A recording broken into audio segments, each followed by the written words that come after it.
Boa tarde a todos, boa tarde a todas. Então, havendo a existência, né, estando verificada a existência do quórum, declaro aberta essa 11ª sessão ordinária do Eclesiástico Colégio de Procuradores de Justiça do Ministério Público do Rio Grande do Norte em 2021. Inicialmente, coloco para discussão e aprovação a ata da 10ª sessão ordinária deste ano. Pergunto, portanto, a todos se estão de acordo com os termos da ata formulada. Então, aprovada a unanimidade. Autorizo também agora a secretária especial do Colégio de Procuradores a proceder à leitura do expediente. Muito boa tarde a todos.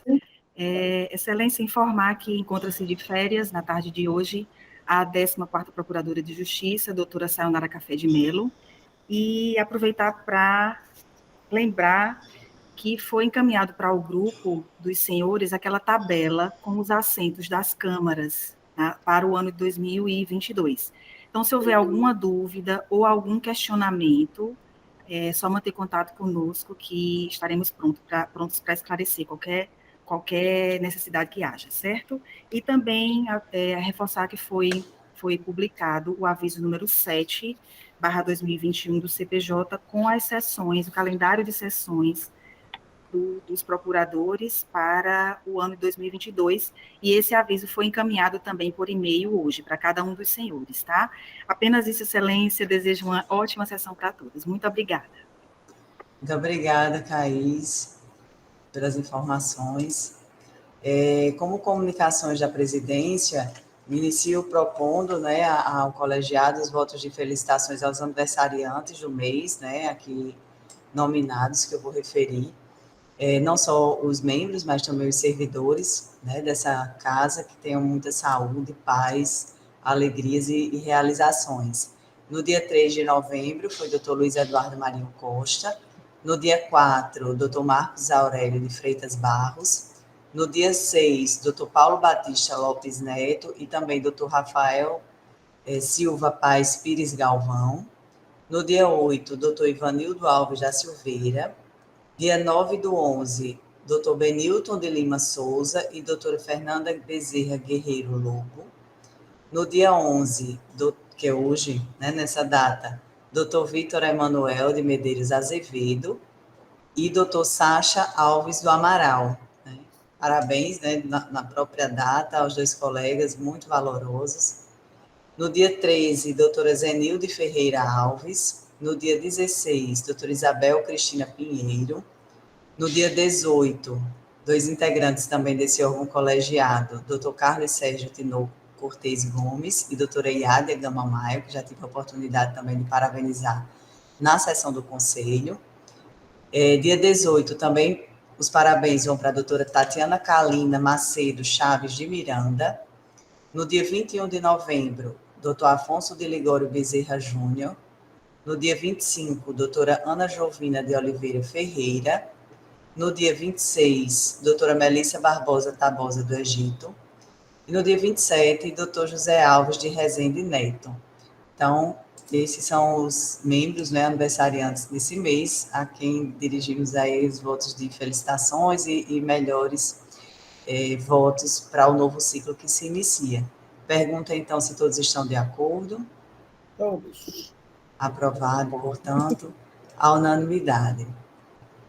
Como comunicações, breve ainda aqui dessa presidência, eu gostaria de colocar para os senhores com relação a essa situação do trabalho presencial, da pandemia, que é um assunto que muitas vezes nós tratamos, dizer que a perspectiva, né, mantendo-se as condições de então, realmente é para que após o recesso, retornemos nessa perspectiva do trabalho presencial em 100%, mantidas as condições de agora. Eu até coloco o tema para os senhores para reflexão, também para ouvi-los acerca de alguma sugestão, porque temos conversado também com o Tribunal de Justiça, né, outros órgãos do sistema de justiça a esse respeito. Eu acredito que após o recesso, essa será uma linha, né, a ser seguida, que eu compartilho com os senhores.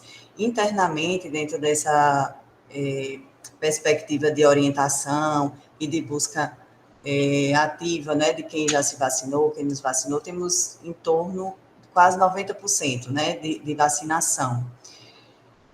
Mas ainda alguns que não se vacinaram, e aí esses contatos e essas tratativas para que haja esse alcance, né, da imunização também nessas pessoas está em andamento.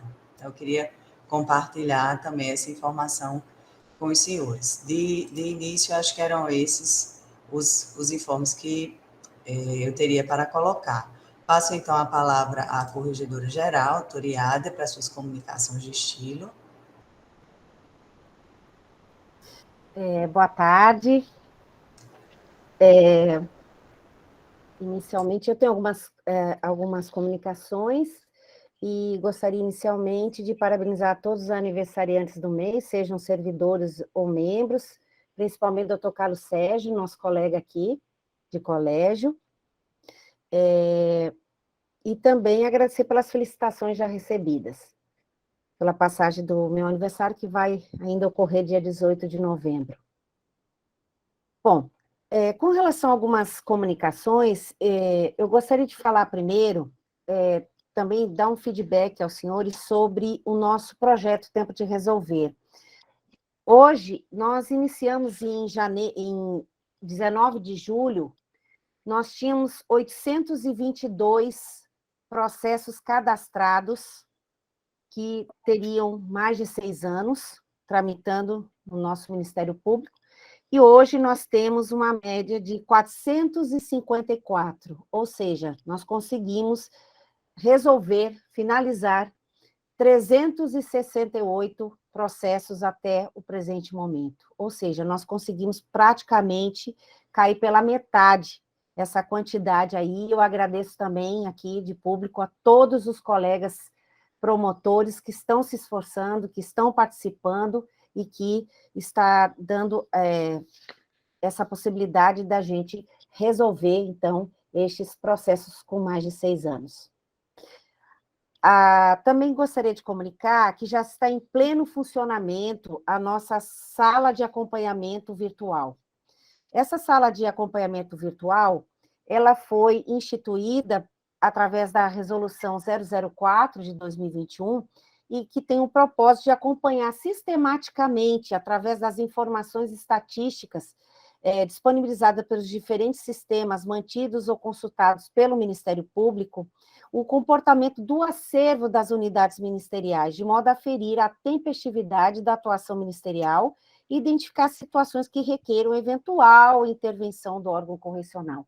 Então, nós estamos ao lado das correções que nós fazemos, nós estamos, então, com essa sala virtual, que é um sistema que nos permite, em tempo real, nós estamos verificando o acervo de todas as unidades, no sentido não disciplinar, mas sim de ajuda, de auxílio, de orientação aos colegas.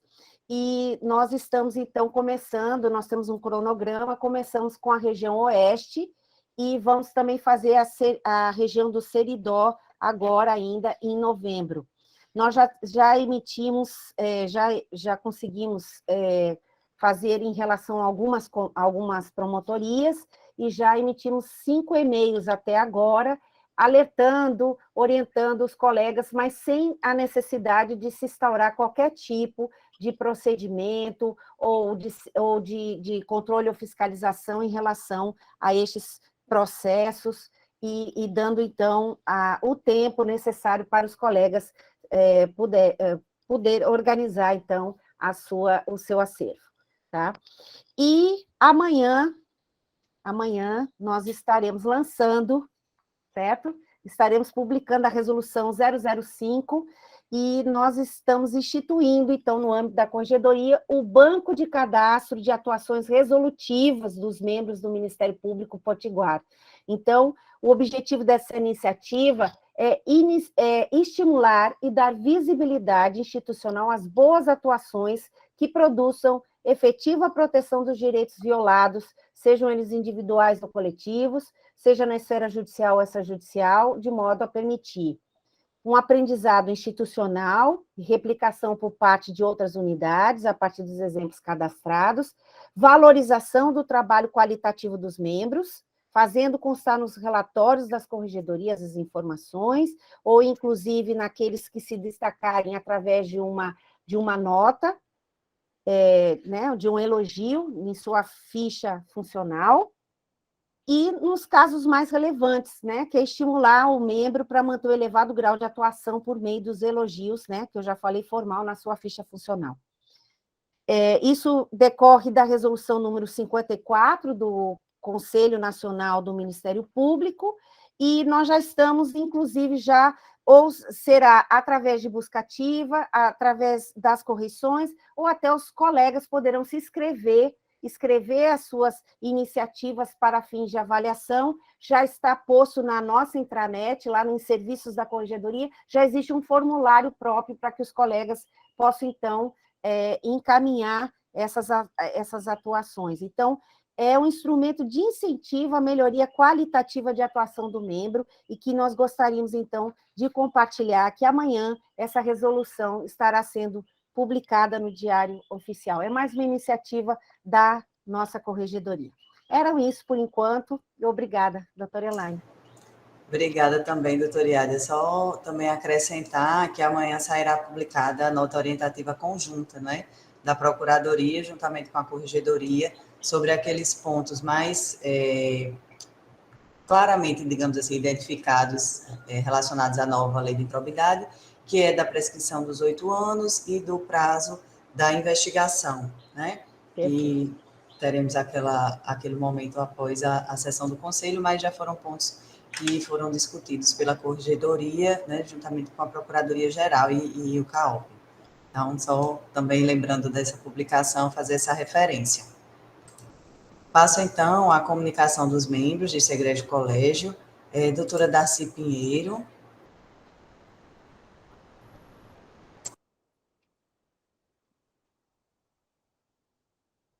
Cadê Darcy? Não. Oi? Sim, estamos ouvindo, doutora Darcy. Sim, e vemos também. Eu não ouvi bem, estava com um probleminha aqui de comunicação. Boa tarde a todos. Desculpem eu ter entrado um pouco atrasada, mas foi esse probleminha técnico aqui. Eu me acosto aos votos de felicitações aos colegas e não tenho comunicações, exceto dizer para os colegas e para a Procuradora-Geral que no relatório do mês de outubro a gente constatou a entrada de 234 processos e que no acumulado do ano o nosso gabinete já trabalhou com um acervo já de 2.109 processos, 2.201 processos. O que multiplicado pelas 17 procuradorias cíveis, temos um acervo de 37.417 processos. Era só essa informação que eu gostaria de dar ao colegiado. No mais, obrigada. Muito obrigada, doutora Darcy.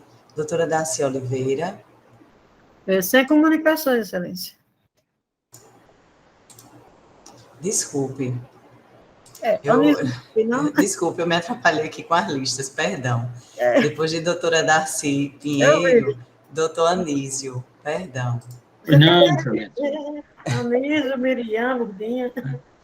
Pois não, excelência. Senhora presidente, senhora corregedora, caros colegas, eu quero primeiramente me congratular também com os aniversariantes, não somente os membros da nossa instituição, mas também os nossos servidores, em particular as pessoas da doutora Iádia e do doutor Carlos Sérgio, nosso colega aqui do Colégio de Procuradores, que vão aniversar no dia 18 de novembro, que eles tenham, portanto, muita saúde, muita paz, muita tranquilidade no seio da sua família, extensivo também a todos os seus familiares. Quero também parabenizar essas iniciativas tomadas pela Corregedoria. Eu acho que é de fundamental importância que a Corregedoria possa estar sempre atenta, desperta, né? E não somente nessa atividade de correção, mas, sobretudo, de orientação. E, na medida em que antecipa as possibilidades para que não ocorra uma situação que crie dificuldade para o membro, acredito que ela estará resolutivamente atingindo o seu papel, que é exatamente essa de antever, né, as situações. Então, são medidas importantes e eu quero parabenizar a iniciativa da doutora Iade, da doutora Nádia e toda a sua equipe que estão fazendo esse belo trabalho na Corregedoria.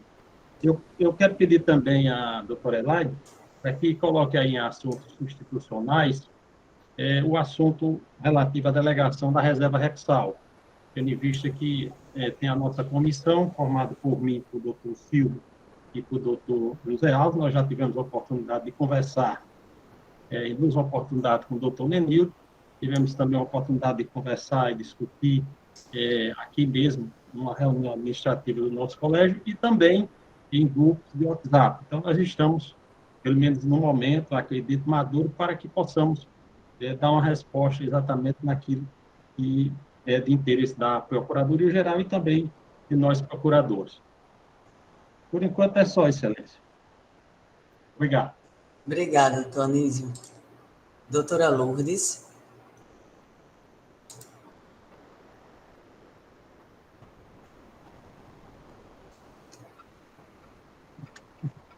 Boa tarde.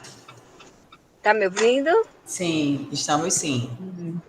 É que surgiu um imprevisto, eu estava na Procuradoria, estou retornando agora, ainda no caminho, parei um pouco, mas estou acompanhando a reunião, a sessão. Não tenho nenhuma comunicação a fazer, Excelência, a não ser parabenizar os colegas, né, cumprimentar os colegas que estão aniversariando nesse mês, doutor Iade, doutor Carlos Sérgio, e os demais membros do Ministério Público, doutor Vitor Emanuel e demais colegas. Sem nenhuma outra comunicação, Excelência. Obrigada, doutora Lourdes.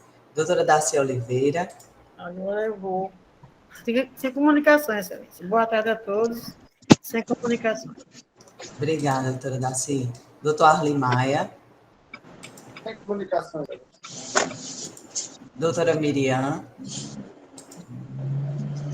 Boa tarde a todos. Realmente só para reiterar os votos de congratulações, doutora Iária, doutor Carlos Sérgio e aos demais integrantes do Ministério Público que aniversariam este mês.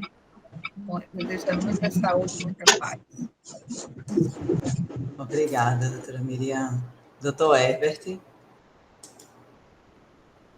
Excelência, também me acostar aos aniversariantes, né? Todos servidores, promotores e procuradores, né? As pessoas dos nossos colegas procuradores, e desejar uma profícua sessão a todos, né? Com a fala especialmente da promotora Beatriz, que eu já tive a oportunidade de assistir, e me surpreendeu pela grande potência que ela demonstrou de conhecimento e de muita humildade. Vamos aguardar. Obrigada, doutor Herbert. Doutora Carla. Boa tarde a todos. Ratificando, né, meus parabéns, doutor Iádia, doutor Carlos, a todos os outros colegas. Parabenizar Iádia pelas iniciativas e que ela continue com muito fôlego, né? Muita criatividade, levando aí a vida, que a vida é meio complicada, mas a gente vai. Com animação, com essa animação que ela tem aí, né? E Carlos Sérgio também, que muita saúde com a sua família, com todo o trabalho. Só isso, Excelência. Obrigada, doutora Carla. Doutor Braz. Sem comunicações, mas aproveitando para reiterar, né, as felicitações aos aniversariantes do mês de novembro, membros dos servidores, e muito especialmente aos nossos colegas, né, de colegiado, doutora Iádia, doutor Carlos Sérgio, fazendo votos a todos. Ter uma vida longa, permeada por muita saúde e felicidades. Obrigada. Doutora Rossana Sudário. Boa tarde a todos, colegas. Eu não tenho comunicações, Excelência. Obrigada, doutora Rossana. Doutor Carlos Sérgio. Boa tarde a todos. Excelência, sem comunicação comunicações, só para agradecer. Está bem baixinho, doutor Carlos Sérgio, a gente quase não lhe escuta, pelo menos eu estou ouvindo muito Só baixinho. para agradecer as felicitações, Excelência, da passagem do meu aniversário, e também desejando a todos os integrantes do Ministério Público, né, os aniversariantes deste mês de novembro, né, especialmente a doutora Iádia, né, nossa corregedora, desejando a todos muita felicidade, saúde. Obrigado. Obrigada, doutor Carlos. Doutor Fernando Vasconcelos. Boa tarde, senhora presidenta, senhora corregedora, caros colegas. Inicialmente também, né, me associar aos que me antecederam, desejando feliz aniversário, né, aos membros, servidores, em especial aos integrantes, né, desse colegiado, doutora Iade e doutor Carlos Sérgio, que fazem aniversário na mesma data, né, inclusive, e que Deus conceda a ambos, né, uma vida de abundância, né, uma vida de alegria, de felicidade, que esse novo ciclo seja só de coisas boas, né. Então, meu abraço aí fraterno aos dois. Parabenizar também a doutora Iádia por essa iniciativa de fazer esse cadastro aí de boas práticas, acho importante, tanto sob o ponto de vista de valorização, né, do trabalho do membro, de reconhecimento, né, do que ele produz, mas também, assim, eu sinalizo como muito positiva a possibilidade de se replicar, né, o bom trabalho, a boa prática, né, porque às vezes a gente no conselho mesmo verifica assim trabalhos excepcionais em algumas promotorias, né, mas que às vezes fica restrito quando podia ser replicado, né, para servir como modelo, né, de atuação em prol da sociedade. Então, assim, vem em boa hora esse cadastro aí, sobretudo a divulgação massiva dele, né, para que outros colegas tomem conhecimento e possam adotar, né, já que o trabalho que nós fazemos aqui não é um trabalho pessoal, né, é um trabalho institucional, então pertence a todos, reconhecendo-se, obviamente, a autoria de quem o produz. Então, fica também meus parabéns. E, por fim, Excelência, é apenas uma reflexão que eu gostaria de fazer diante do que Vossa Excelência trouxe aqui no início, com relação ao retorno após o recesso, né, do expediente totalmente presencial, de sugerir que nesse interregno que ainda resta até o final do ano, que possa ser aberto o debate para a possibilidade de manutenção, ainda que parcial ou ainda em que alguma medida, do trabalho remoto. Eu acho que foi uma experiência, né, que a gente aprendeu na dor, né? No começo a maioria pelo menos via com ceticismo esse tipo de trabalho, mas que no decorrer, né, do processo revelou-se bastante produtivo na maioria dos casos, né? E quando a gente conversa com os colegas, é quase unânime o sentimento de que se produz mais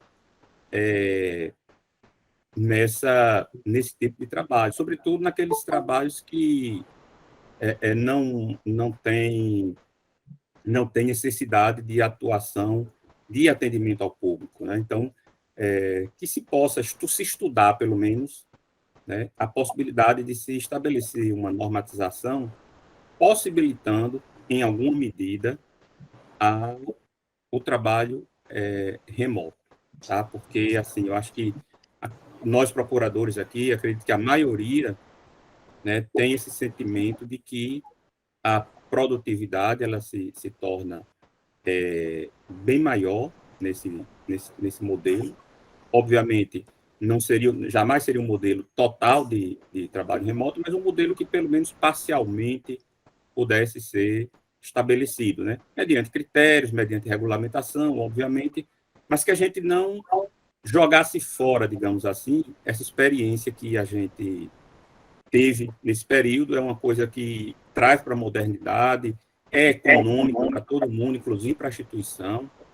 Então, que seja discutida, debatida essa possibilidade de uma regulamentação não mais em caráter excepcional diante de uma pandemia que, graças a Deus, parece que estamos conseguindo superar, né, e que, se Deus quiser, em janeiro, a gente terá vencido, a vacinação aí já está avançando bastante, e o resultado disso é uma diminuição drástica dos casos, mas que a gente possa, essa experiência específica, ela possa ser, pelo menos, discutida e debatida, para que a gente, se possível, permanecer adotando, ainda que parcialmente ou ainda que pontualmente, caso a caso, esse modelo, que se mostrou, pelo menos na minha opinião, bastante interessante sobre vários aspectos. Então, é isso que eu tinha de comunicar e pedindo, ao final, essa reflexão de Vossa Excelência. Obrigada, Fernando. Vou terminar as comunicações, aí eu faço até uma partezinha rápida sobre isso, para trazer um esclarecimento. Então, não sei se já é bem compreendido, assim, por parte de todos. Se está bem claro, né? Doutor José Alves. Excelência, inicialmente eu reitero as felicitações aos aniversariantes do mês, todos os integrantes do Ministério Público, seja membros, servidores, especialmente a doutora Iária e o doutor Carlos Sérgio, que aniversaria no próximo dia 18. Parabéns e um abraço virtual muito especial para ambos. Também parabenizo a doutora Iádia e também a doutora Naire, corregedora adjunta, pelo trabalho que vem desenvolvendo na corregedoria, assim como aos demais integrantes desse órgão, esse órgão da administração superior, que tem levado adiante um trabalho muito profícuo, muito bonito, muito bem realizado e eficiente na nossa instituição. Então, parabéns, doutora Iádia, parabéns, doutora Naide, assim como todos os demais que fazem a corregedoria.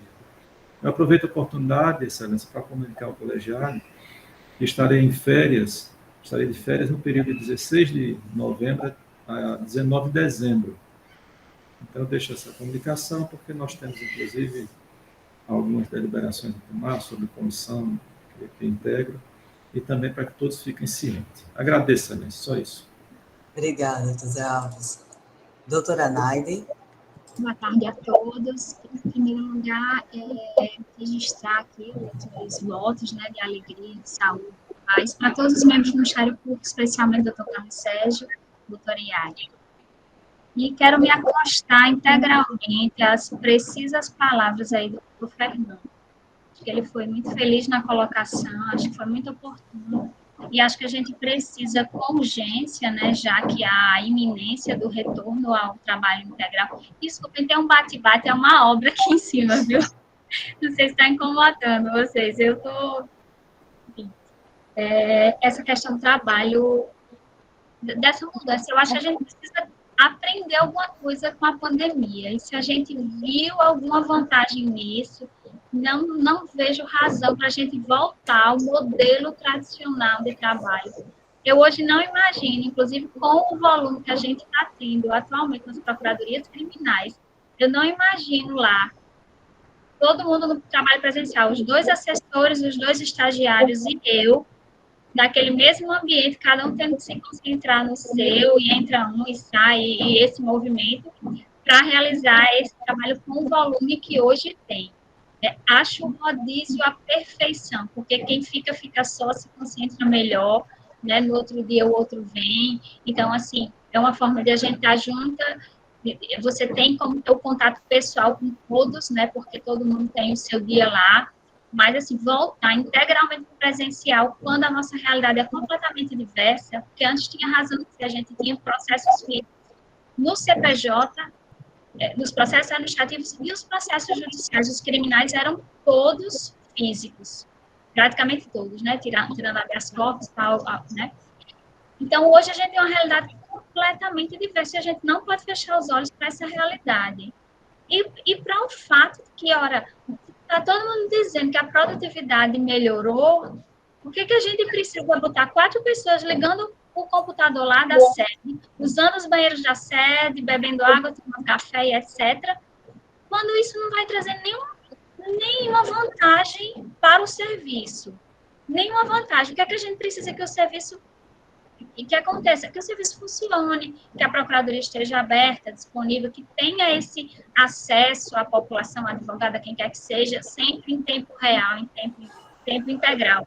Mas você colocar toda a equipe de volta integralmente ali numa sala, eu acho que não tem mais a menor lógica, e acho que a gente precisa com urgência, como o doutor Fernando, conversar sobre isso, para tentar rever o modelo, porque eu acho que é tempo de melhorar, é tempo de mudar, né? Não é tempo de finalizar aí, não, doutora Iádia, mas é tempo de redefinir os formatos. Eu acho que a pandemia tem que ter trazido aprendizados, e aí eu me acosto à fala do doutor Fernando nesse sentido. Obrigada, doutora Naide. Doutor Silvio. Boa tarde aos colegas, inicialmente parabéns, mais uma vez, reiterando aí as felicitações à doutora Iária, doutor Carlos Sérgio, muita saúde, paz, prosperidade e vida longa para vocês. Parabenizar a doutora Iária pelas iniciativas na corregedoria. Interessante, a gente costumava ter uma visão da corregedoria como órgão que coloca os holofotes no que acontece de errado. Então, assim, essa mudança de paradigma para dar destaque ao que acontece de positivo é extraordinário, porque funciona como um grande estímulo, né? Então, assim, dentro dessa estratégia de promover uma atuação resolutiva, acho que a iniciativa é brilhante, doutora Iária, parabéns. Reforçar o que já disseram, doutor Fernando e doutora Naide, né, assim, quando a gente fala sobre trabalho remoto, é importante percebermos que estamos falando sobre a perspectiva da produtividade. Não é porque a gente gosta ou não gosta, mas o destaque é, estamos produzindo mais no trabalho remoto. Óbvio que isso não se aplica a todas as situações, né? Mas, de uma maneira geral, acho que as procuradorias são uma boa referência de como o trabalho remoto é capaz de potencializar a produtividade. E, de fato, concordo plenamente, doutora Naide, a gente não pode ignorar essa variável muito relevante. É isso, doutora Naide. Obrigada, doutor Silvio. Então, aproveitando, né, foi bom ter ido as observações também da doutora Naide, doutor Silvio. Quando a gente fala nesse retorno presencial, é dessa possibilidade do retorno 100% presencial para depois do recesso. Agora, obviamente que todos os ganhos que aconteceram, né, apesar das agruras e das dificuldades desse processo de pandemia, a gente sabe que isso gerou uma absorção desse modelo híbrido, né, dessa possibilidade de fazer uso com maior eficiência desses meios virtuais. E hoje, a nossa regulamentação do teletrabalho, eu acho que assim, é compreender melhor o que nós temos hoje como teletrabalho e que porque o trabalho remoto hoje ele está somente justificado em função da pandemia, né? Mas a nossa regulamentação do teletrabalho, que nós já estamos utilizando, permite um teletrabalho parcial, inclusive com a reversão dessa atuação apenas para aquela unidade, se a demanda realmente assim o justificar, que no caso, como tem sido sempre relatado aqui das procuradorias, tem havido um crescimento, né? Então, isso, doutor Silvio, doutora Naide, doutor Fernando, para dizer que não é necessário, mesmo com esse modelo, né, de, digamos assim, estando aptos ao retorno 100% presencial, que as pessoas tenham que necessariamente voltar a estar às 4, às 3, às 2, enfim, aquelas que estão nesse setor. Por quê? Agora, é importante que haja uma adesão ao regime de teletrabalho parcial, dizendo quais são os dias que vêm, quais são os dias que, né, vai estar atendendo remotamente apenas para uma ciência e concordância da chefia. Mas eu acho que assim, só para que possamos ter esse alinhamento, por quê? Porque o que eu imagino que os senhores estão colocando como necessidade de adequar e de que permaneça um rodízio e permaneça a possibilidade desse trabalho fora do lugar físico do gabinete, ele pode continuar e já pode continuar existindo hoje com essa lógica do teletrabalho, que não é integral, não é só com aquela vinda uma vez a cada 15 dias, porque essa é uma referência que existe na resolução, mas que cada unidade pode fazer os ajustes que entender necessários e indicados para o melhor funcionamento da unidade. Isso vem funcionando bem, assim, em diversas unidades, a gente já tem feito adaptações nesse sentido. Às vezes, alguns exemplos a relatar. Pessoas que vêm presencialmente, pelas singularidades da unidade, ou em alguns casos também pessoais, vêm um expediente até tal hora presencial e cumpre o restante remotamente, ou vem em 3 dias, ou vem dentro dessa lógica do rodízio que hoje A gente tem, em muitos casos, sem uma adesão expressa ao teletrabalho, porque o trabalho remoto hoje, em função da pandemia, justifica isso, mas quando a gente fala assim, com essa possibilidade do retorno 100% presencial, é só para que realmente a gente saiba que, pelo momento da pandemia, já estando ultrapassada e com a maior abrangência da vacinação, nós temos essa condição. Agora, cada unidade pode fazer realmente a sua verificação e a análise dessa presença, 2 dias, 3 dias, como é que isso vai acontecer na prática. Eu acho que já é um aspecto assim para também tranquilizá-los com relação a isso e que a gente possa avançar nessa conciliação do que é bom e que, né, compreendemos, obviamente, e que precisa realmente se manter, né, com muita eficiência e proveito. Doutora Naide. Excelência, minha equipe até chegou a procurar, né, o pessoal lá da gestão de pessoas para esclarecer, né, e aí ele foi informado que precisaria demonstrar esse aumento, certo? Esse aumento do serviço. Eu facilmente tenho como demonstrar, porque eu estou exercendo várias funções ao mesmo tempo, várias comissões, tudo isso acho que justifica. Mas eu me preocupo aqui no sentido de que todos aqui, todos os procuradores, né, porque todos perceberam esse aumento da produtividade, que todos possam ter essa facilidade em conseguir o teletrabalho dessa forma que a gente possa até manter um assessor 3 vezes na semana, outro assessor 2 vezes, de modo a implantar um rodízio, mas que todos aqui possam ter a possibilidade, possam ter adquirir, né, essa concessão do teletrabalho sem acréscimo em outro órgão, certo. Sem essa questão desse aumento tão fortemente, porque, assim, quem está no conselho consegue justificar fácil, quem está em muitas comissões também consegue justificar fácil, tudo isso, de alguma forma, gera uma sobrecarga para as nossas assessorias, mas quem não está já não tem como, né, já não tem a mesma facilidade. Mas como é uma coisa que é positivo para todos esses órgãos, né, a produtividade melhorou em relação a todos eles, né, ou quase todos eles gostariam de alguma forma de fazer algum rodízio e tal, só para que houvesse essa sensibilidade lá na análise que a comissão vai analisar, né, as minhas meninas estão até preparando para justificar esse nosso incremento para autorizar, né, a partir de quando voltar o presencial, mas, assim, que haja uma sensibilidade e uma flexibilidade diante justamente das vantagens que o rodízio remoto demonstraram nesse período. Não, perfeito, Dona Naide. A gente tem, né, toda assim, o cuidado e a atenção com relação a isso, até porque, ao mesmo tempo que a gente sabe digamos assim, desses benefícios, né, de maior produtividade, de facilidade, em termos da realização do trabalho.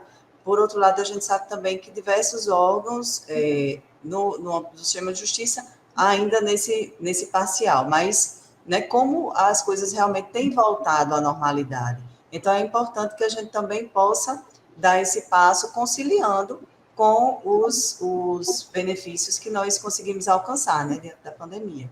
Doutor Braz. Bem, eu acho que eu entendo a preocupação, né, da chefia da instituição quanto a um planejamento já para o próximo ano, né, a partir de janeiro, na volta do recesso. Porém, eu acho que isso é, de certa forma, precipitado, porque nós não sabemos como vai estar o cenário, né, como vai estar a situação em janeiro de 2022. Eu acho que, bem, pode-se planejar, pode-se imaginar, assim, pode-se, né, fazer conjecturas, mas, de fato, eu acho que o que vai determinar, né, o retorno presencial integral é a situação, certamente, né, que se constatar naquele instante, naquele momento da volta, né, do recesso. Eu acho que a experiência do trabalho remoto é realmente maravilhosa, de resultados excepcionais. Também sou a favor de que a gente possa examinar, eventualmente, um modelo híbrido, né, e considerando realmente que foi aprovado, eu acho, em todos os sentidos, essa forma, né, essa modalidade de trabalho virtual. Obrigada, doutor Braz. Sim, José Alves está inscrito, mas só complementando. Claro, estou aqui apenas compartilhando, né, o assunto para ouvi-los com relação a isso, até porque fizemos uma alteração nessa resolução do teletrabalho para dizer que pode ser de 0% a 30%, exatamente considerando o contexto da unidade para facilitar esse acesso e não perdermos essa evolução, né, que tivemos. Então, é algo no sentido de tornar isso cada vez mais consistente realmente. Doutor Zé Alves. Excelência, eu indago inicialmente se Vossa Excelência tem conhecimento de alguma movimentação sobre essa matéria no Conselho Nacional do Ministério Público, tendo em vista a relevância do tema para o Ministério Público brasileiro. A gente sabe muito bem que o trabalho remoto tem trazido ganhos de produtividade para toda a instituição, e acredito no plano nacional, não só aqui no Estado, mas no plano nacional. Então, é uma matéria que, a meu ver, deve ter uma regulamentação não só em cada unidade da federação, mas também pelo Conselho Nacional do Ministério Público. E o segundo aspecto, o doutor Herpes sempre questiona isso, e eu concordo plenamente com ele, com todos os demais membros, eu já fiz esse questionamento em mais de uma oportunidade, é a exigência de ponto eletrônico para cargos comissionados.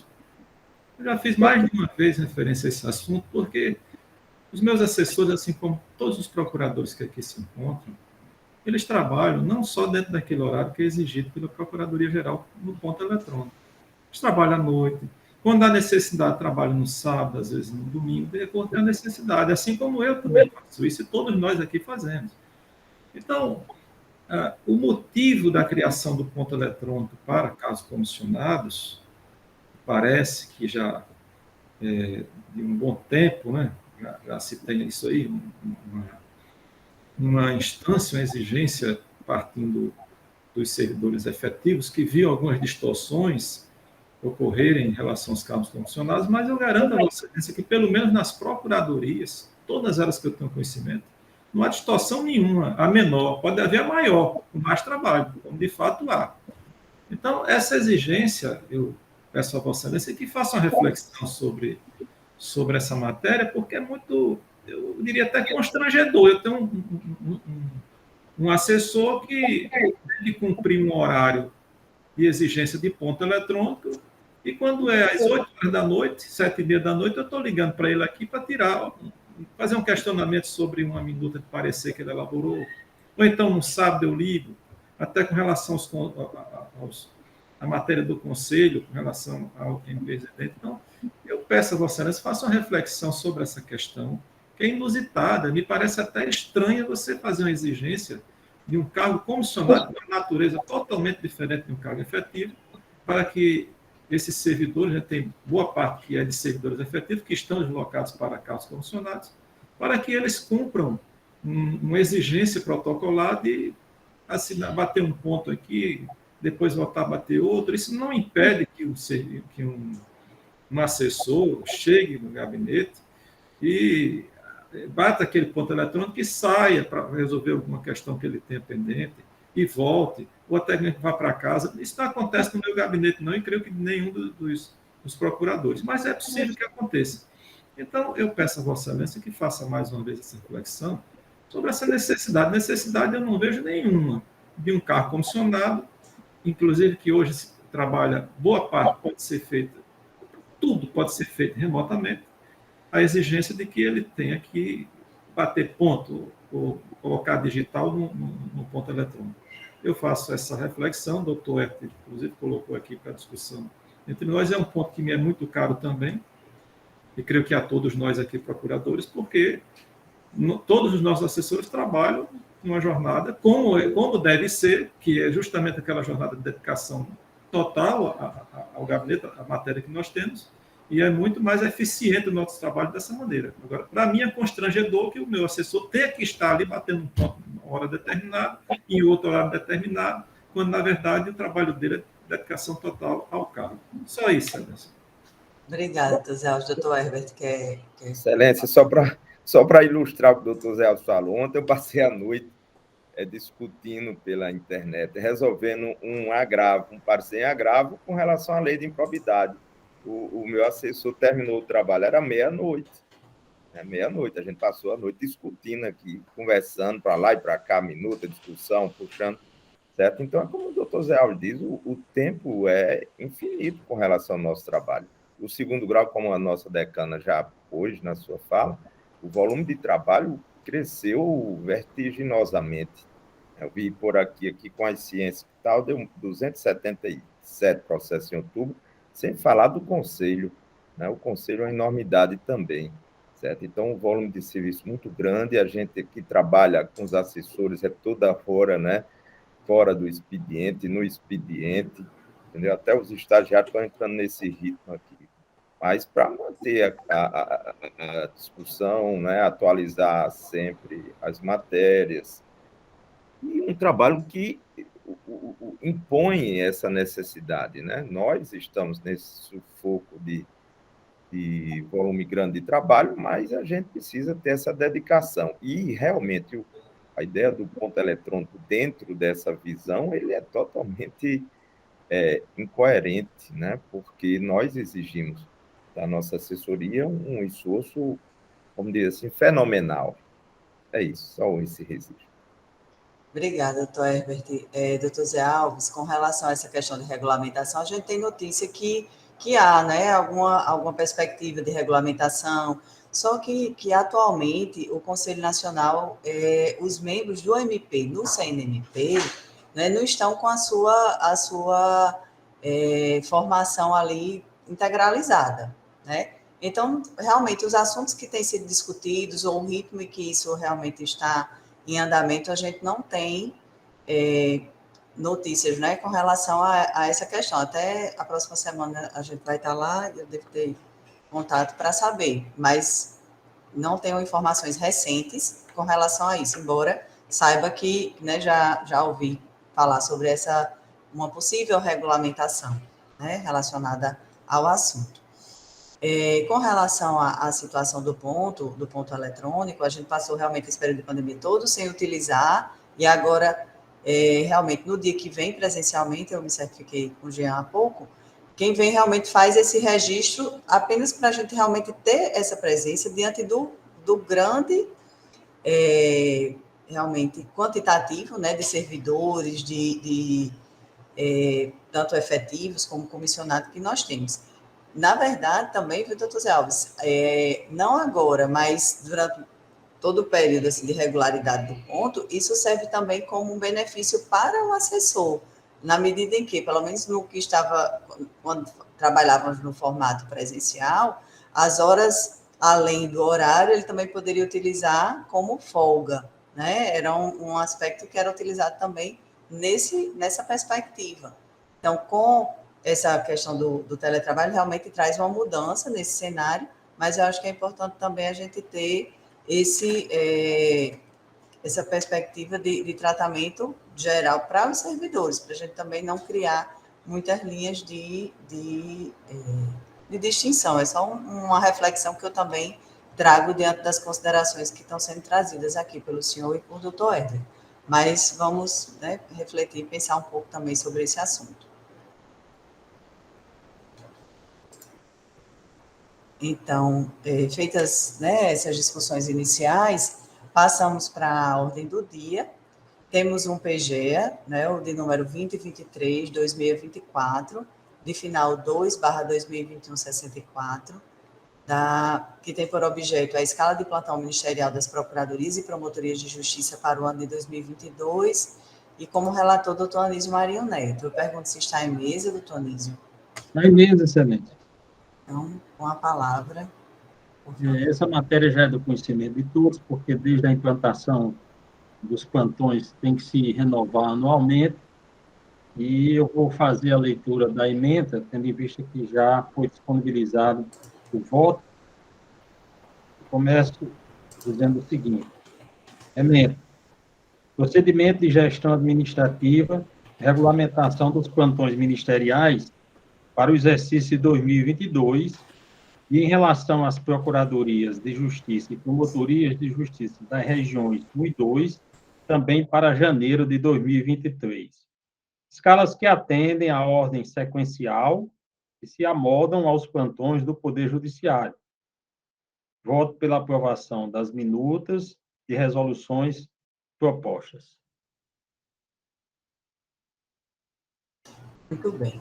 Então, eu coloco, né, todos tiveram acesso ao voto, eu coloco para deliberação e aprovação de todos, discussão, todos de acordo. Então, aprovada, portanto, a unanimidade. Passamos agora para a parte dos assuntos institucionais. Doutor Anísio já pediu a inscrição, mas eu vou aqui pela ordem, chamando os procuradores pela lista. Doutora Darcy Pinheiro. Excelência, pela ordem. Pois não, doutor. Excelência, talvez fosse melhor o doutor Anísio fazer uma exposição inicial, talvez, do que já começar a discussão em cada um. Não, perfeito. Eu queria só saber se alguém mais tinha algum assunto institucional a colocar, por isso que eu fiz a chamada. Doutora, entendi. Mas posso perguntar de forma ampla, né? Senão... Eu não tenho, excelência. Tá bem, doutora Darcy, obrigada. Se mais alguém tiver algum assunto institucional, a gente já inscreve e eu passo a palavra, portanto, a doutor Anísio.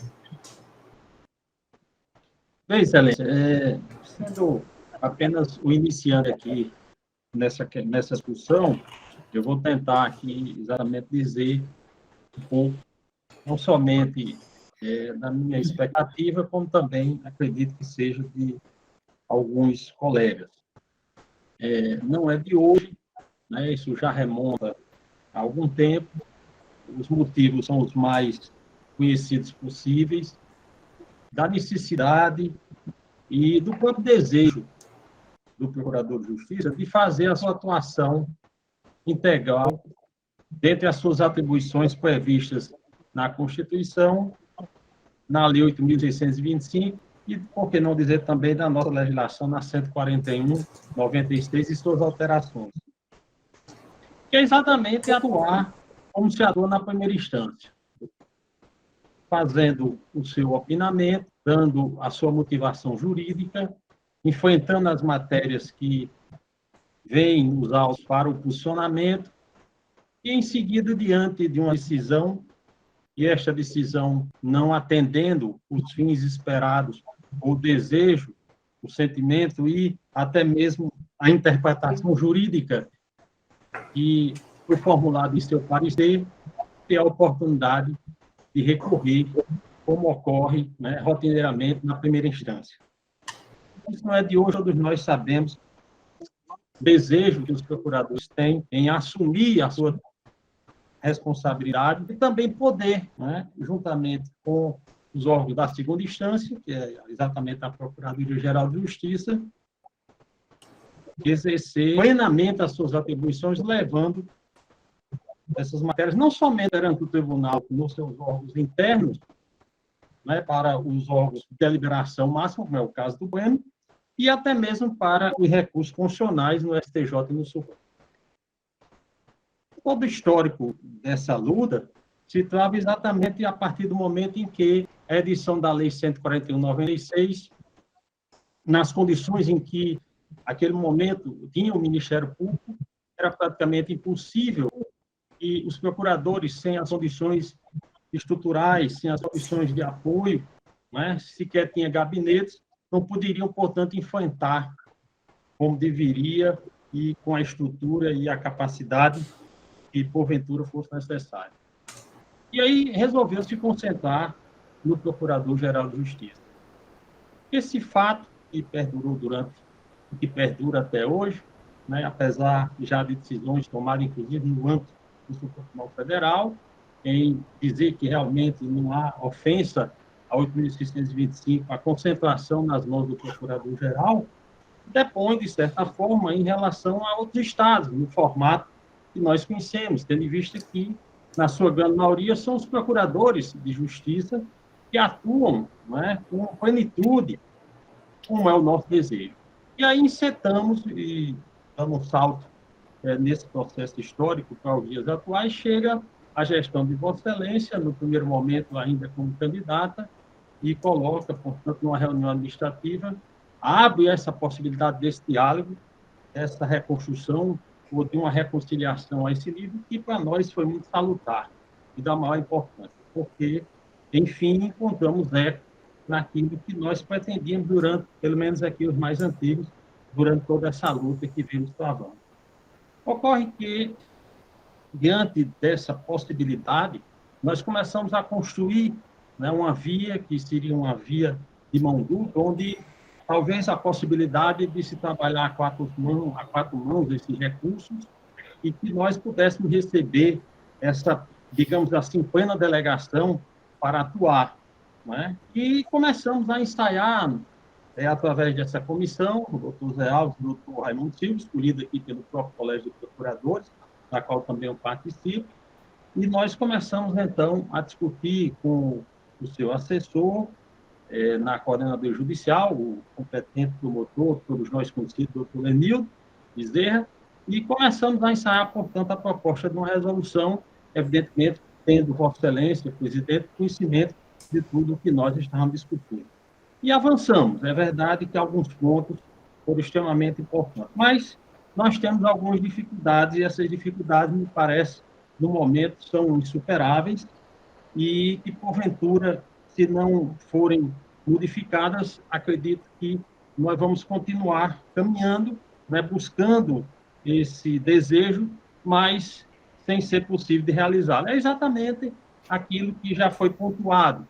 Nós tivemos, efetivamente, um aumento da carga de trabalho, né? Nós temos um número que vem aumentando sensivelmente na atuação que já temos, né? Além da delegação que temos também por parte de Vossa Excelência, e para que nós possamos assumir recursos constitucionais, não é o nosso desejo no STJ e no Supremo, nós não temos as condições estruturais no gabinete para fazê-lo na plenitude que desejamos. Evidentemente que, se ofertado, ou se fosse possível o gabinete receber um aporte maior, né, de pessoas para que pudéssemos aumentar a nossa capacidade de trabalho, ou, se não algo dessa natureza, mas que no recursal tivesse um aporte também de possibilidade de colegas que pudessem chegar até ali e pudessem fazer esse trabalho a quatro mãos com as procuradorias, isso também pudesse ser uma realidade.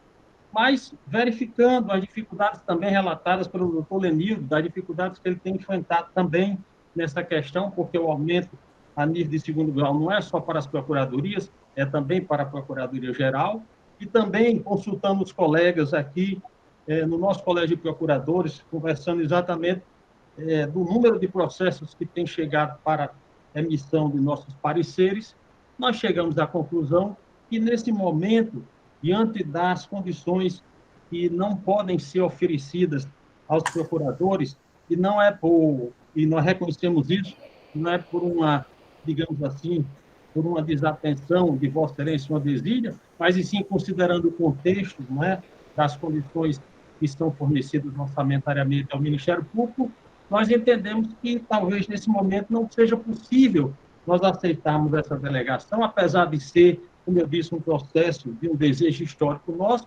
mas sem condições da gente continuar para fazer esse trabalho sem as condições devidas.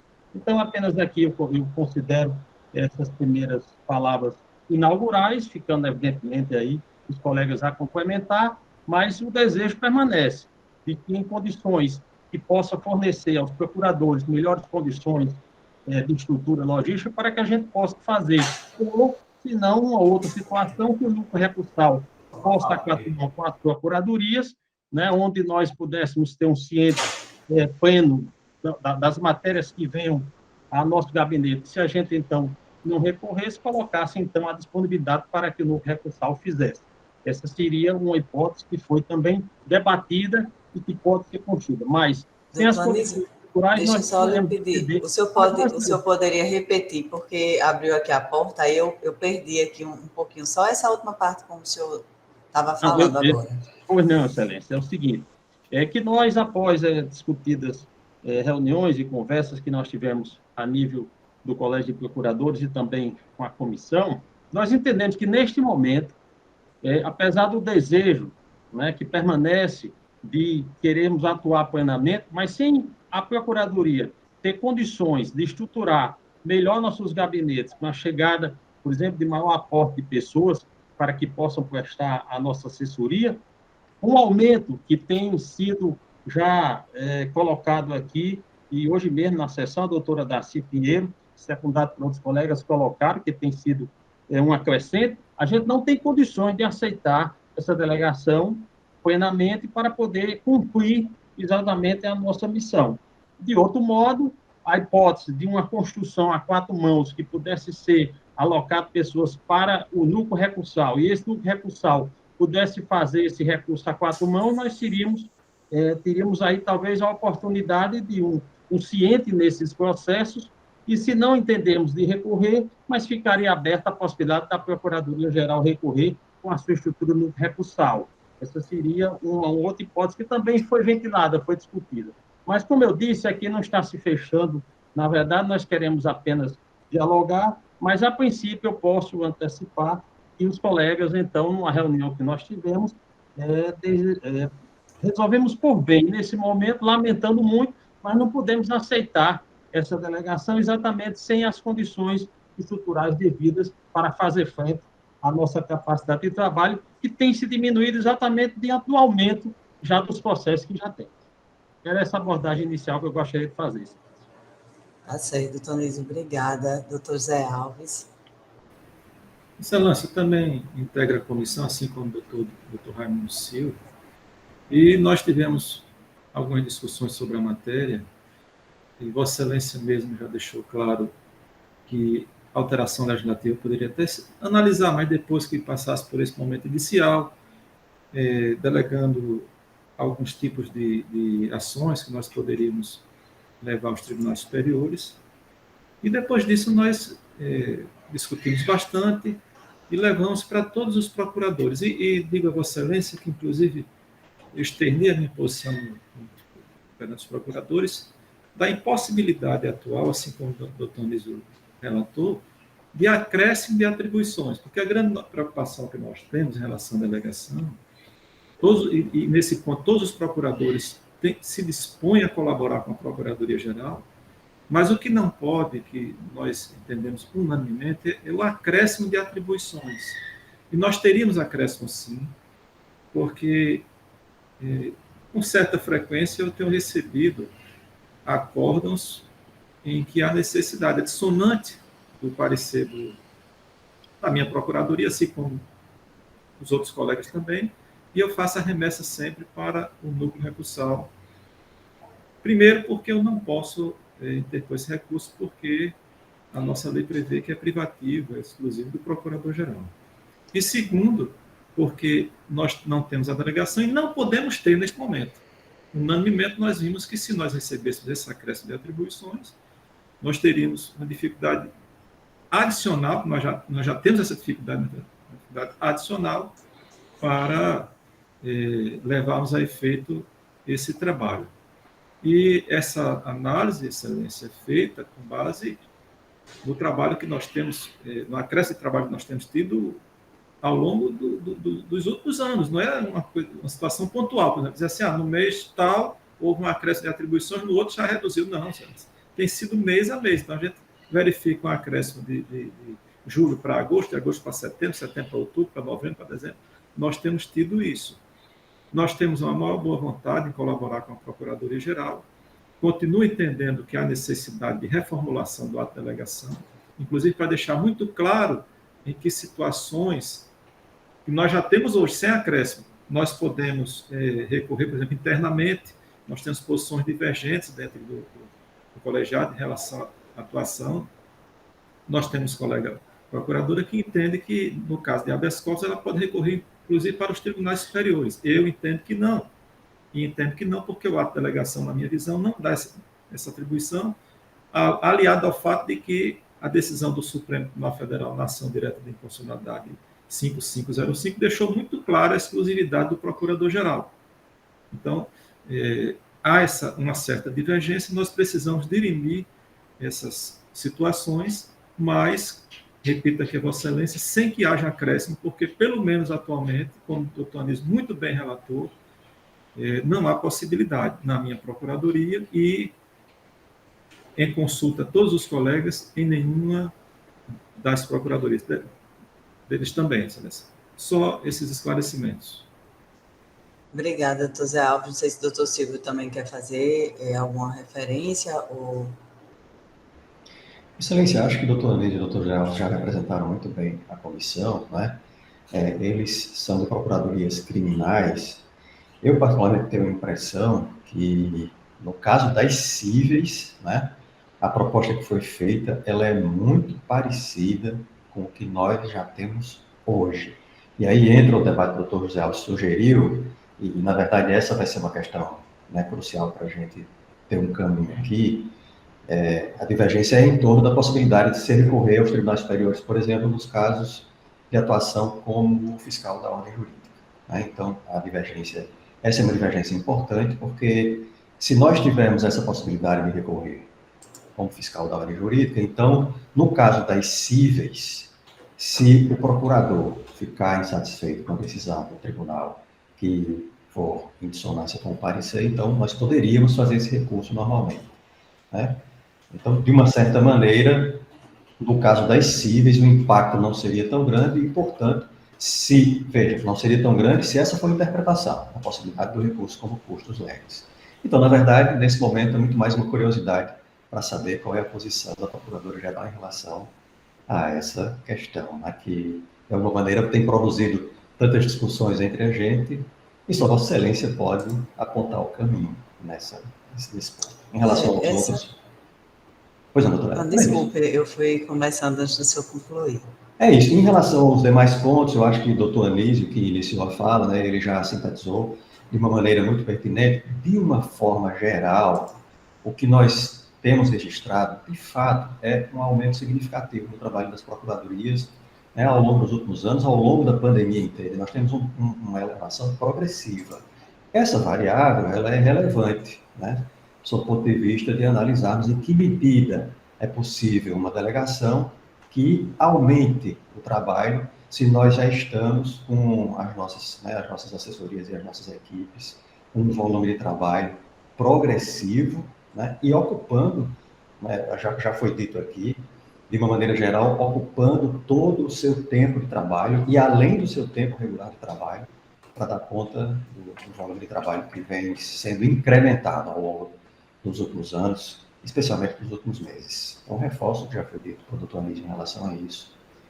E aguardemos, então, a posição da nossa palavra. Obrigada, doutor Silvio. Bom, primeiramente, assim, eu gostaria de agradecer, né, muito a disponibilidade para essa discussão. Sei que a comissão também, né, precisou conversar internamente, também teve momentos, né, de levar para os demais procuradores.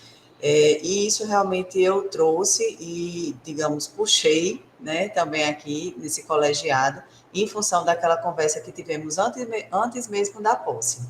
Porque para qualquer caminhar, para qualquer passo, realmente precisávamos ter esse contato, né, essa discussão, essa abertura para pensar em eventuais caminhos.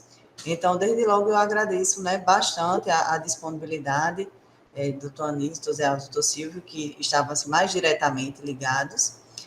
Doutora Darcy se inscreveu, eu só fazer mais umas considerações e repasso para ela. Então, agradecer essa disponibilidade, dizer que compreendo, dentro do que foi trazido aqui, esse aumento, né, da atuação nos processos. Eu acho que assim, a pandemia e a virtualização potencializou isso, porque eu acho que tornou essa rotatividade dos processos bem mais ágil, é o que eu percebo também aqui por parte dos processos na PGJ.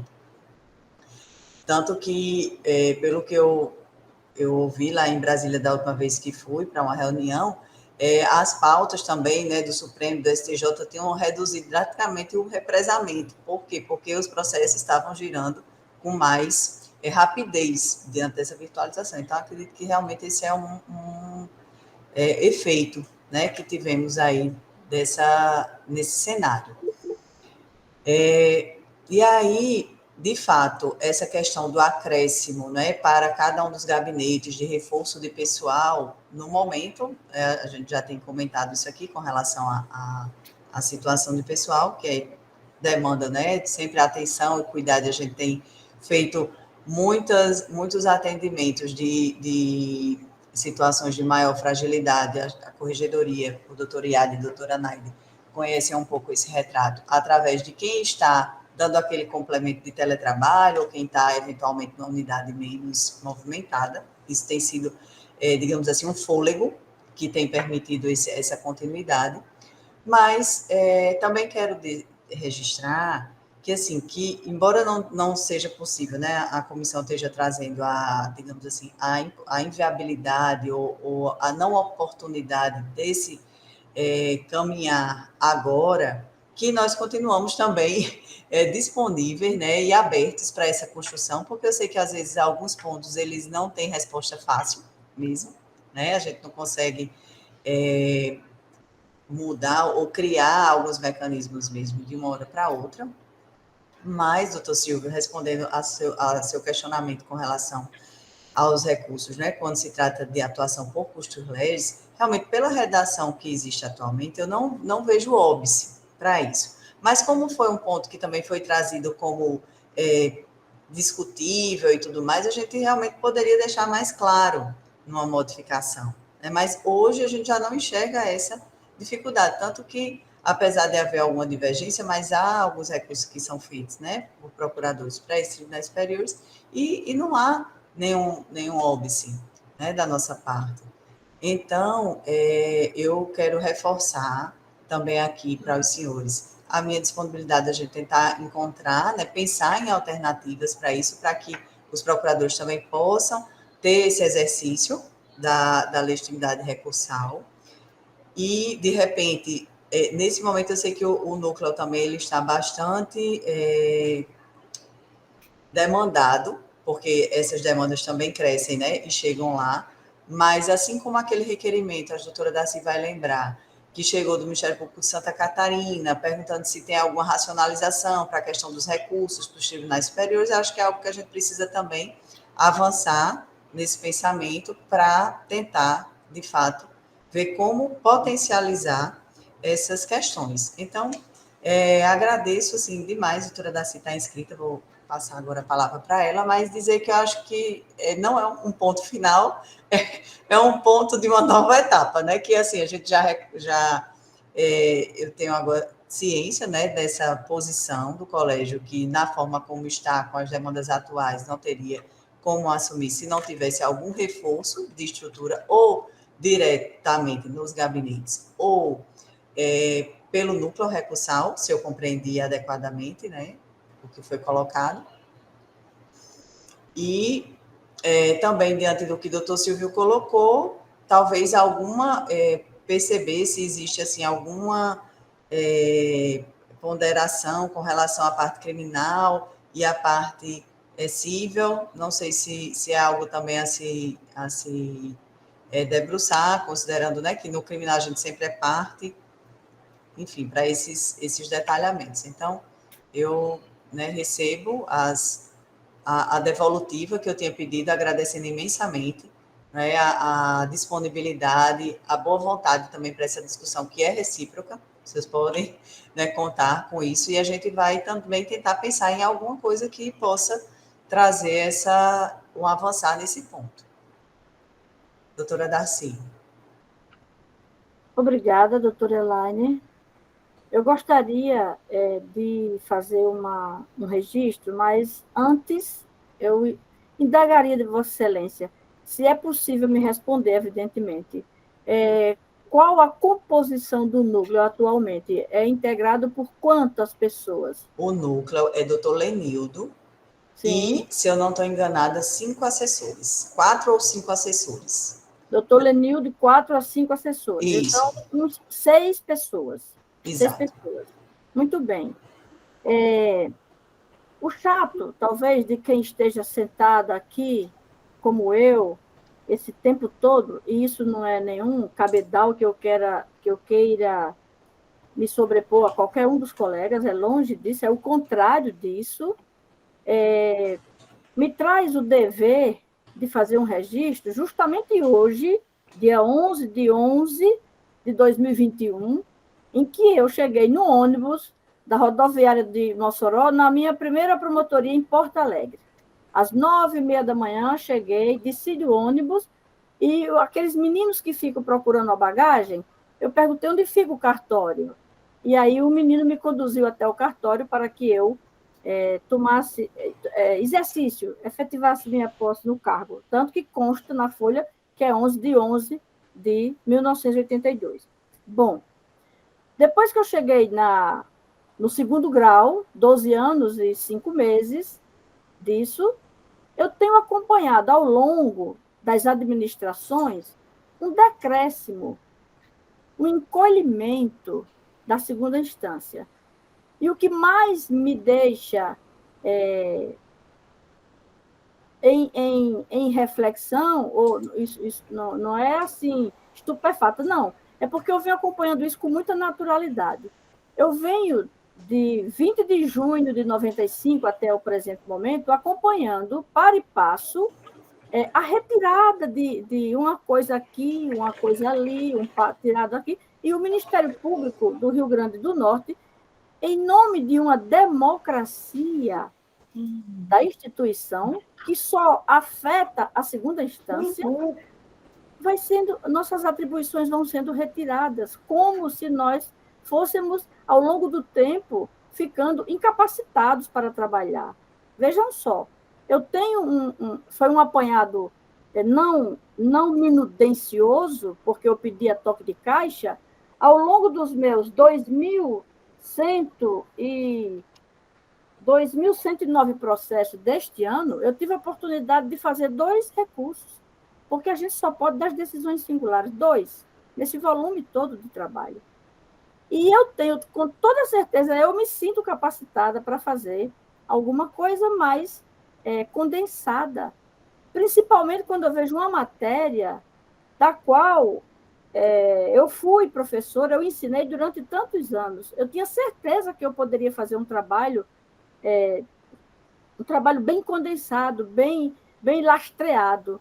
Eu tenho certeza que eu tenho capacidade disso. Eu virei um plantão no final do ano passado, pegando uma questão sensível durante a pandemia,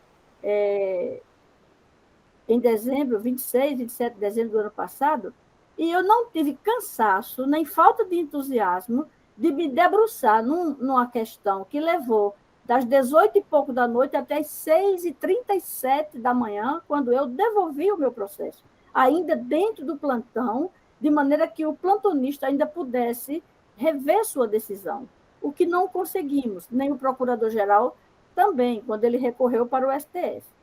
Então, essa democracia que tem na instituição, ela é totalmente ao contrário, é só contra a segunda instância.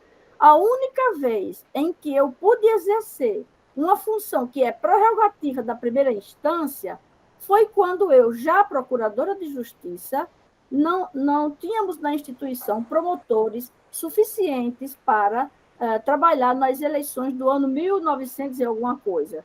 Então, nós, procuradores de justiça, de boa vontade, fomos para o Alto Oeste trabalhar na apuração das eleições. Eu fiquei na cidade de Porto Alegre e Martins e uma outra colega, que foi Margarida Seabra, foi para a cidade de Alexandria. Eu acho que Margarida nunca tinha visto o cenário do Alto Oeste. Ela foi nesse dia para a cidade de Alexandria, onde ficamos uma semana.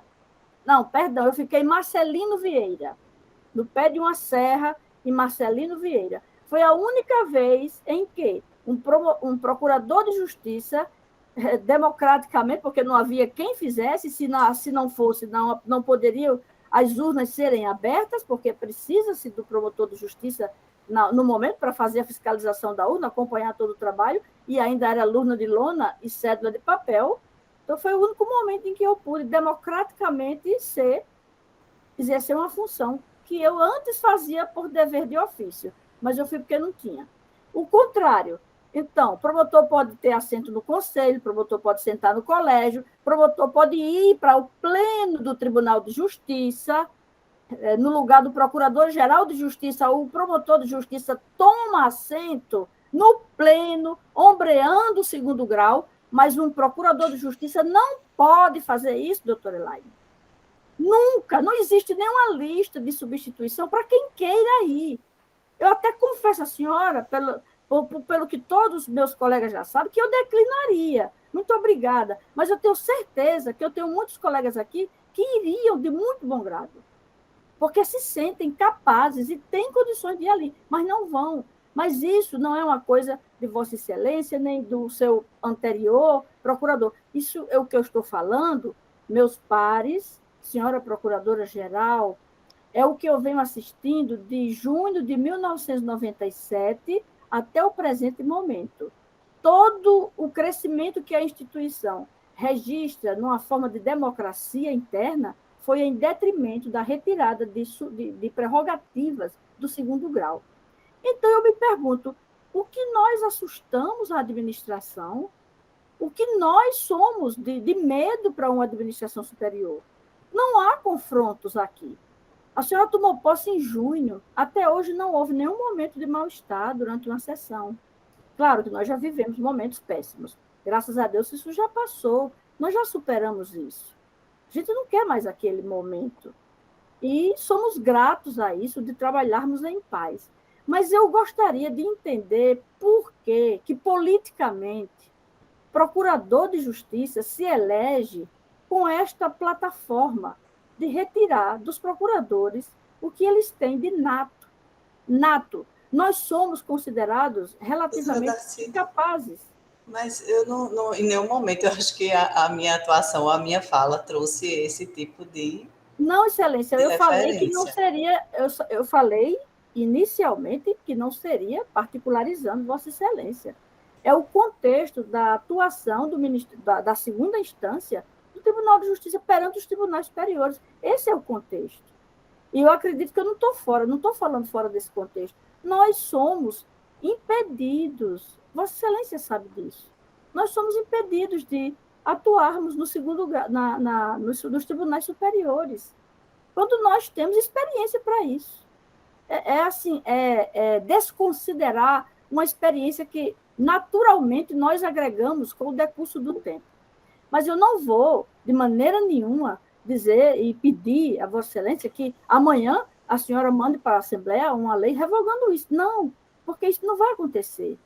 Porque tudo que foi feito até agora foram conquistas. Foram conquistas. Então, conquistas em detrimento dos procuradores. Neste ponto, que eu estou exatamente, só neste ponto, o que diz respeito ao colegiado, tá bom? Então, eu gostaria só de fazer esse registro e dizer que, apesar do tempo, apesar da idade que vai chegando, mas eu ainda estou entusiasmada, eu ainda sinto prazer em me sentar na mesa para trabalhar. Enquanto isso me alimentar e a saúde colaborar, a genética e o Criador, eu vou continuar assim, fazendo o que for possível fazer. O que é que se pode fazer? Só pode fazer isso, recorrer de uma decisão que foi contrária. Então, mas a decisão foi o quê? Foi singular. Não pode nem da Câmara, nem do Pleno, não. Só pode se for singular. Então, me desculpem pelo tempo tomado, se fiz algum ato de incompreensão, mas foi só assim, um registro. Somente isso, e muito obrigada por me ouvirem.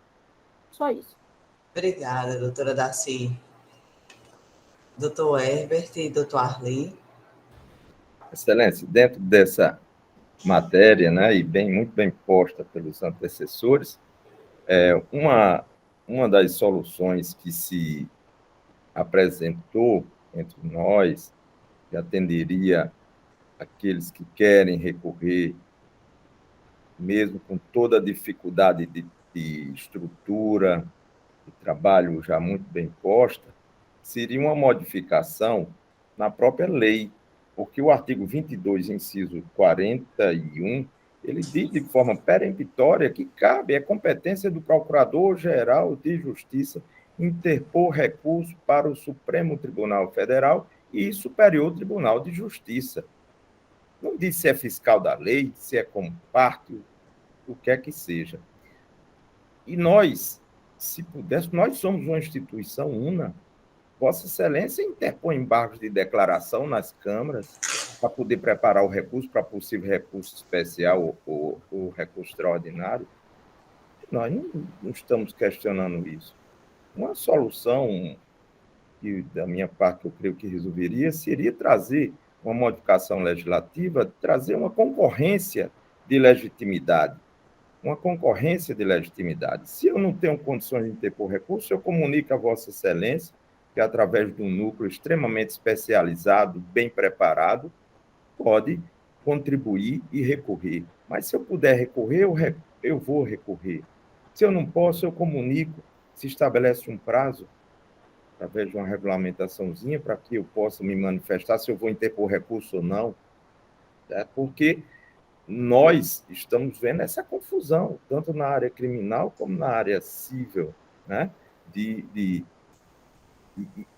eu acho que esse seria o caminho, sem maiores delongas, mas eu creio que seria a solução. Se Vossa Excelência entende que nas questões em que o Ministério Público é parte, eu não quero abrir mão, não quero que o Procurador de Justiça recorra, só eu, tudo bem. Deixe pelo menos naquelas que nós atuamos como fiscal da lei, que o Ministério Público não é parte, traga a modificação legislativa para que a gente possa interpor recurso, porque muitas ações em que o Ministério Público é autor, é parte, muitas das ações coletivas, que a gente não deve ver atuação, porque é uma ação coletiva, eu vou atuar. Nós temos que ver o direito que se quer tutelar. E se o direito que se quer tutelar numa ação individual é o mesmo direito de uma ação coletiva, por que não abrir mão da parte legislativa para permitir que o Procurador de Justiça também possa interpor recurso? Isso aí engrandece a instituição, prepara os tribunais, que muitas vezes as ações coletivas chegam bem depois das ações individuais. E nós já trabalhando nessas ações individuais de interesse individual homogêneo, nós já estamos preparando para uma possível uma ação, um julgamento de uma ação coletiva no futuro. Então, são essas preocupações que nós discutimos aqui, né, que os colegas todos, procuradores, discutimos, e seria uma das saídas, né, dos caminhos para se buscar a proteção desses direitos, que muitas vezes, eu creio que teve algum colega que disse que são direitos que ficam abandonados, vamos dizer assim. Por mais que a parte tenha advogado, mas muitas vezes o direito não fica bem protegido. Então, mais com essa visão, para que Vossa Excelência reflita, todos os colegas possamos refletir no sentido de engrandecer mais a instituição. Né? Então, são essas as minhas considerações. Obrigada, doutor Herbert. Doutor Arli. É exatamente nesse sentido que Herbert estava falando. Exatamente essa questão da concorrência recursal. Não havia perdas nenhuma, assim, eu não posso recorrer, o procurador-geral recorre.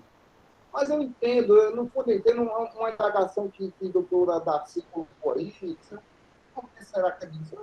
Para mim, eu sou pragmático, isso é uma questão política. Quem tem o poder de recorrer é o poder político. E o procurador-geral, não é Vossa Excelência, não, qualquer procurador-geral que sempre nessa cadeira aí, vai pensar dessa forma. A questão de recorrer sempre será uma questão política. O poder de recorrer ou não recorrer. Para mim, isso é simples. Essa equação, para mim, está dificultada. Eu não sei, o futuro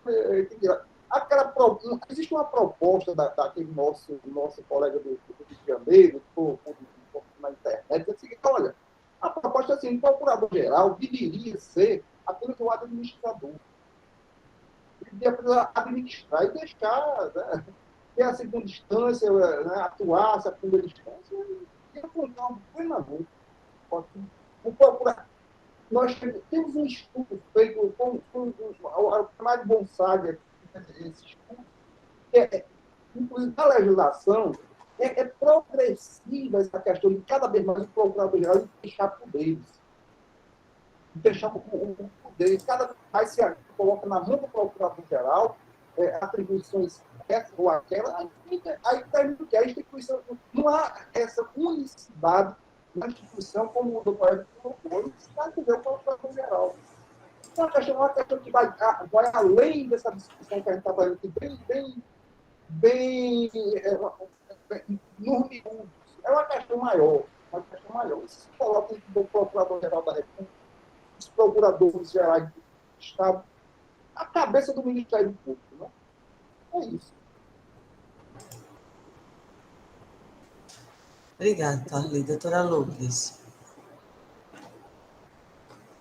Boa tarde, colegas. Só acrescentando um pouco, até para dar o meu registro de que essa matéria sempre foi objeto de interesse de todos os procuradores. Há muito tempo nós batemos nessa tecla da atuação recursal e de tentarmos resolvê-la de uma forma que eu considero correta, que seria a alteração legislativa. Porque anteriormente não havia essa distinção se nós podíamos ou não recorrer para os tribunais superiores. Nem havia clareza nas delegações a esse respeito, e nós o fazíamos naturalmente, na medida das nossas possibilidades. Tanto é que o Rio Grande do Norte foi de tantos recursos sobre o nepotismo que resultou editado uma súmula pelo Supremo Tribunal Federal sobre o nepotismo. Adveio de quê? De recursos dos procuradores de justiça do Rio Grande do Norte. Então, trabalhar nós queremos, e fazíamos isso de uma forma mais natural. Mas, posteriormente, surgiu, só se pode recorrer, diante das nossas lutas, se o Ministério Público não for parte, ou então, de forma alguma, podemos recorrer para os tribunais superiores, que é assim que eu entendo, depois que a ADI foi julgada pelo Supremo, de que nós não temos mesmo nenhuma atuação recursal, embora alguns dispositivos até da lei nacional mostrem que o procurador de justiça pode recorrer para outros tribunais. Ele não existe nenhum lugar em nenhuma lei que diga o procurador só pode recorrer de decisões singulares, de decisões monocráticas dos tribunais. Não existe isso em nenhuma lei. E nós estamos atrelados a uma resolução de 2014. Estamos amarrados e cheios de dúvidas e não podemos exercer plenamente a nossa atuação recursal. Então, pode ser como custos legis, a lei não diz isso. Pode ser, quando for parte, só o procurador-geral, a lei não diz isso. Diz que o procurador-geral pode recorrer para os tribunais superiores. Então, há um vácuo, há uma lacuna que necessita de ser preenchida, e creio que um dia vai ser, naturalmente preenchida, para que se alcance um consenso sobre a matéria. Era essa a minha interferência, Excelência, aqui. Obrigada, doutora Lourdinha. Tá bem, eu, assim, recebo, acolho todas as observações, dentro daquela linha do que nós conversamos numa reunião passada, que eu tinha em mente, era que a gente pudesse realmente iniciar algum modelo que não tivesse como primeiro passo a alteração legislativa, exatamente para ver diante dessa realidade que foi colocada também de falta de estrutura, para ver como isso poderia ser viabilizado. Senão a gente poderia acontecer de ter uma alteração legislativa e na prática, continuar, eventualmente, da forma como está, porque mesmo sendo concorrente, se não tem condição na prática, pelo volume, como foi trazido hoje, se pensar em algum outro elemento nessa construção. E é isso que eu vou também procurar fazer a partir das considerações que os senhores trouxeram, tá certo? Então, mais uma vez, eu agradeço a disponibilidade para a conversa, as reflexões que foram trazidas, percebo que existe o desejo de fazer de ter essa atuação, essa participação. Então, como nós também temos disponibilidade para tentarmos avançar no assunto, vamos ver o que se mostra possível e viável, né, para os próximos passos, né? Então, com isso, eu acho que dos assuntos institucionais, não sei se se alguém gostaria de trazer alguma outra informação. Eu tenho um assunto rapidamente para colocar, que temos o dia do MP, né, do Ministério Público, Dia Nacional, que é dia 14 de dezembro. Já dizer aos senhores que pretendemos no dia 10 de dezembro fazer um momento, como tivemos no Dia do Servidor, um momento para essa celebração, inclusive com a entrega do MP Premia, que não tivemos o ano passado, mas que será também feita a avaliação para a indicação daquelas unidades ou mais produtivas, ou que tiveram alguma atuação destacada a ser referenciada, e essa data será, né, tudo está sendo planejado para o dia 10 de dezembro. Então, acho que vai ser um momento leve, um momento importante, um momento de integração, também depois de tanto tempo afastado por né, do contato presencial por essa pandemia. Então, quem puder também se organizar para participar, senão ele vai ficar disponível também virtualmente, como fizemos no Dia do Servidor, que eu considerei que foi muito positivo, porque tivemos uma participação bastante efetiva também de servidores que estavam no interior, né? Então, isso alcançou o Alto Oeste, alcançou o Seridó, alcançou o Agreste. Então, foi muito gratificante ver o engajamento, a participação dos servidores por essa possibilidade de apresentação de um evento de forma híbrida, né? Do presencial no auditório e da participação também virtual. Então, já faço esse registro aqui para todos, para que possamos também contar com a participação dos senhores. E dizer que estamos também está em desdobramento as atuações relacionadas à implantação do Laboratório de Inovação, né? Essa semana e a próxima temos um evento, o doutora Iádia estava participando, está participando desses momentos, né, que são momentos importantes dentro desse movimento de muitas mudanças, que a gente muitas vezes precisa parar para pensar um pouco sobre como resolver problemas, né, que nós temos, ou situações que já estão postas, mas que podem ser vislumbradas ou percebidas de uma forma diferente, dependendo de como nós as enxergamos. Então, é só para reforçar com os senhores que estamos nessa linha de tentar, como disse o professor num determinado momento, inovar, às vezes, é deixar de fazer aquelas coisas que não se mostram adequadas diante de determinado cenário, né? Não é pura e simplesmente algo criativo, muito diferente do que fazemos, mas tentarmos colocar novas práticas que estejam mais consentâneas com o momento em que vivemos. Por isso que eu acho que essa questão do híbrido, de como a gente está pensando, né, o teletrabalho, mas de forma parcial, para conseguirmos continuar dando agilidade e eficiência a esse processo, é uma perspectiva assim, importante. Então, eram esses os dois últimos assuntos que eu gostaria de tratar. Com isso, se não houver mais algum assunto institucional, eu lembro que eu fiz a referência de uma apresentação por parte de doutora Beatriz, que também já está a postos, né, esperando, mas a sugestão aqui da nossa secretaria especial é de que nós fechássemos essa sessão, né, finalizássemos a sessão por esse link, e ela encaminhou um outro link para a reunião administrativa sobre a lei da improbidade, que nós poderíamos fazer, né, sem a necessidade de gravação e sem se tratar propriamente de uma sessão do colégio. Então, eu pergunto se todos estão de acordo. Se sim, então eu agradeço, né, a atenção. Doutora Rossana.